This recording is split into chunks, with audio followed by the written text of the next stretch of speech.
ओडिशा रे 6 मास हब एक नूतन सरकार आसी 24 वर्षर क्रमागत भावे गोटे सरकार थिला।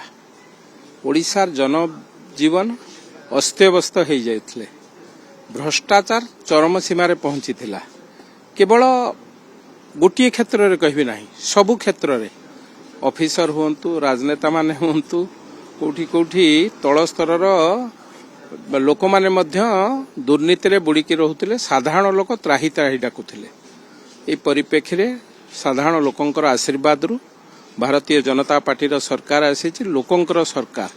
तेणु साधारण लोकंकर सरकार जेतेबेले आसी, एटी मुख्यमंत्री मोहन चरण माझी घोषणा करिसंती ए सरकार रे जो माने दोषी हेबे, जो माने दुर्नीति करिवे, जो माने भ्रष्टाचार करिवे, तांकर स्थान एठी नाही, सीधा सड़क जेल रे। तेणु काहाकू छड़ा जिबार गत काली मध्य आपण माने सुनिथिबे आईन मंत्री ए विषय रे विस्तृत भाव रे कहिसंती। जो माने दोषी, काहाकू से राजनेता हुंतु, ऑफिसर हुंतु, कार्यकर्ता हुंतु, जो माने दोषी बाहरिबे निश्चित भावे तांका उपरे दृढ़ कार्यानुष्ठान ग्रहण करा जिवो।